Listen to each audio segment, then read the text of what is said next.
The bus at night is scary enough. It's dark and quiet. There are a few people around, and the ones that are there likely mean harm. This aesthetic is at the center of a popular urban legend that's been around for at least a quarter of a century. But where did it come from, and why do people love it? Let's talk about Bus 375. Our story begins in the late night hours of November 14th, 1995, in Beijing, China.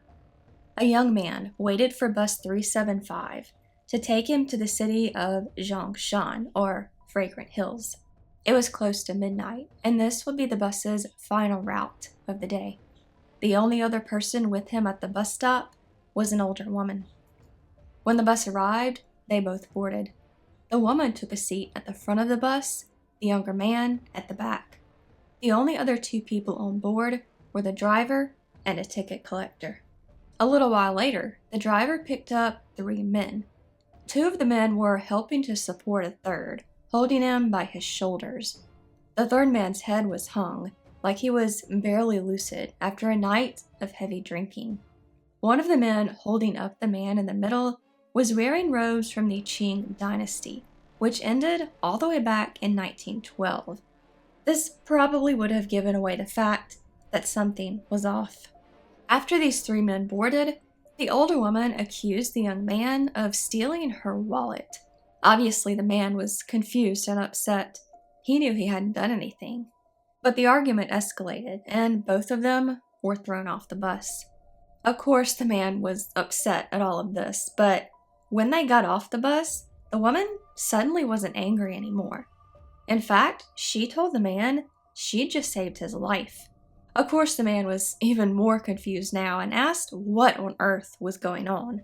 The woman said, "Remember those three men? I saw beneath their robes, and they had no feet. They were floating above the floor of the bus, like ghosts." The man was stunned.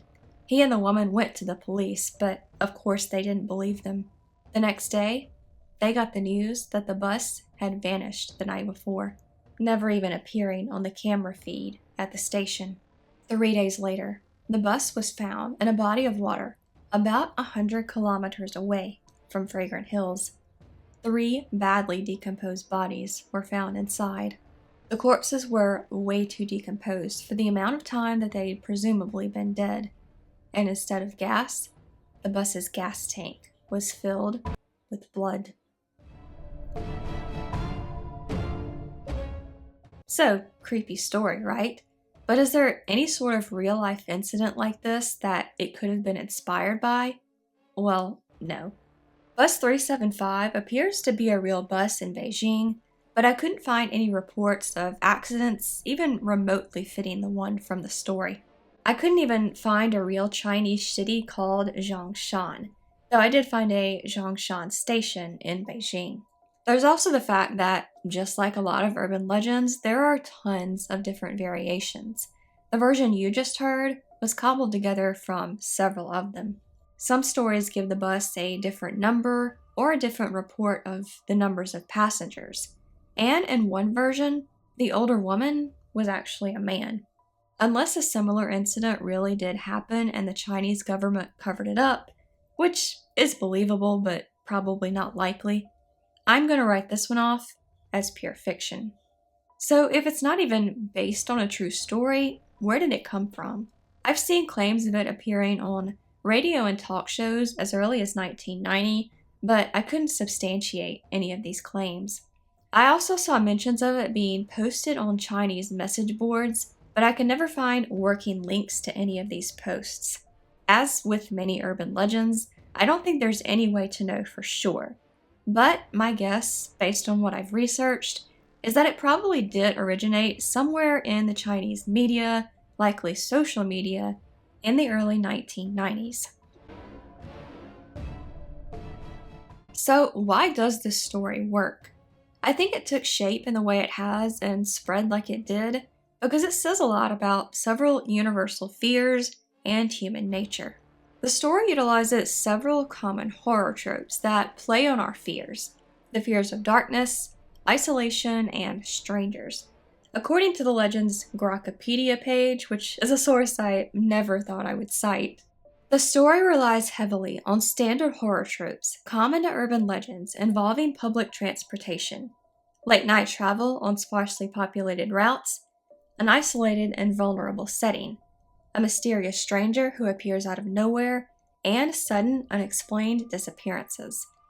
These elements are designed to exploit universal fears of the unknown in everyday environments, rather than describe actual occurrences. Nighttime is a time where the more unsavory characters often come out. If you're alone in a dark, isolated area, but then you suddenly see another person there, you might be suspicious. And the main character in this story is trapped on a bus with several strangers late at night. Of course, he's gonna be uneasy. There is one other element I want to touch on, and that is the theme of altruism. The protagonist of this story was not the only person there. The older woman was also in a vulnerable state and probably scared too, especially when she realized that she was trapped in a confined area with the undead. She could have just gotten off the bus and saved herself, and nobody really would have blamed her. Instead, she purposely went out of her way to save the life of a stranger. Would most people do that? We'd want others to do it for us, of course, and we'd probably like to think we'd do it for other people too. Humans are naturally selfish a lot of the time, but we also have a built-in sense of altruism. We're very complex creatures. And that is the legend of Bus 375. I remember hearing versions of this when I was younger, and I've seen it making the rounds on YouTube again lately too. I really wanted to cover it on this channel just because it's so spooky. Thanks for watching, and have a creepy day.